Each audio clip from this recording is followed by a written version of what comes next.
জাহিদ সারপ্রা এই মেয়েটিকে আর সে এখানে কি করছে? না না, জাহিদ তো আমাকে ঠকাতে পারে না, নিশ্চয়ই এর মধ্যে অন্য কিছু আছে। আমি লিপিকে জিজ্ঞাসা করি। লিপি, লিপি ওঠো। আরে ভাবি, তুমি কখন এলে? ওসব বাদ দাও, আগে বলো তোমার ভাইয়ের সাথে কে শুয়ে আছে? ভাইয়ের সাথে কে শুয়ে আছে মানে? ভাইয়া তো একাই ঘুমায়, ভাইয়া কার সাথে ঘুমাবে? না না, সে একা না, সেখানে অন্য কোনো মেয়ে আছে। কি মেয়ে? না, এটা হতেই পারে না। ভাইয়া অন্য কোনো মেয়ের সাথে ঘুমাতেই পারে না। তুমি আমার কথা বিশ্বাস করছো না তাই না? তুমি আমার সাথে এসো। ঠিক আছে ভাবি।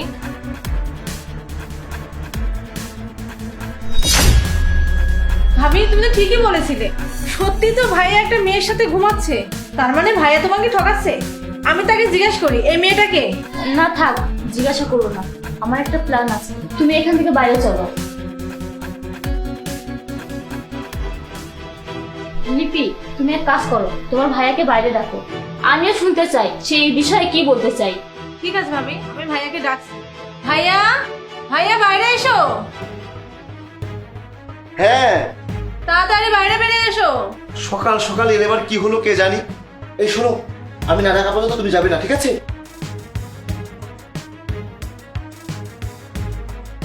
আরে অপু, তুমি হঠাৎ করে চলে এসেছো কিভাবে? আমাকে আগে বললে আমি তোমাকে স্টেশনে নিতে যেতাম। আরে তোমার কাছে সময় আছে আমাকে নিয়ে আসার?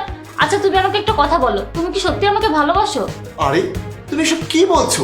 আমাদের 5 বছর হয়েছে বিয়ে হয়েছে, আর তুমি এখন আমাকে প্রশ্ন করছো আমি তোমাকে ভালোবাসি কিনা? হ্যাঁ, আমি যা জিজ্ঞাসা করছি সেটার উত্তর দাও, কথা ঘোরানোর চেষ্টা করো না। আহা, কি ছেলে মানুষই করছো। স্বামী যদি তার স্ত্রীকে ভালো না বাসে তাহলে কাকে ভালোবাসবে? আচ্ছা, তুমি আমাকে ভালোবাসো আর অন্য একটা মেয়ে নিয়ে এসে তার সাথে ঘুমাও? আরে তুমি সব কি বলছো? লিপি, দেখেছো তোমার ভাইয়া কতটা নির্দোষ আর ভান করছে, যেন তিনি কিছুই জানে না।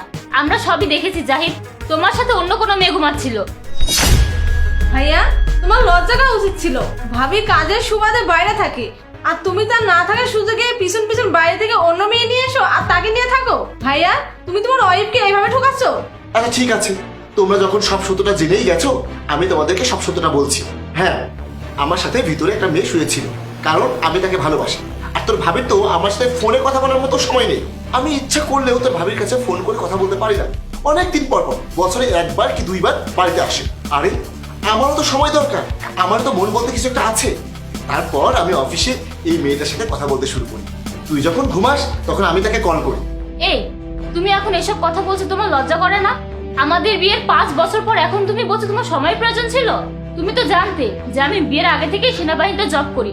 তাহলে তোমার আগে থেকে আমাকে বিয়ে করতে অস্বীকার করা উচিত ছিল, যে আমি তোমাকে বিয়ে করতে পারবো না। অন্তত আমাকে এত ঠকাতে না। এখন যা হওয়ার কথা ছিল তা হয়ে গেছে, এখন আমি আর কি করতে পারি? হ্যাঁ, তুমি ঠিকই বলেছো। এখন এক কাজ করো, তুমি তাকে বাইরে আসতে বলো, আমিও তাকে দেখতে চাই। সর্বোপরি তিনি কে? ঠিক আছে, আমি তাকে বাইরে আসতে বলছি। মো, মো বাইরে এসো।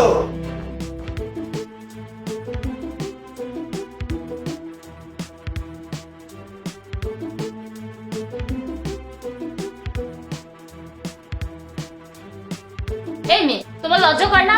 তুমি তো আগে থেকেই জানতে সে একজন বিবাহিত পুরুষ, তারপরও তুমি আমার বাড়িতে এসে এসব করছো।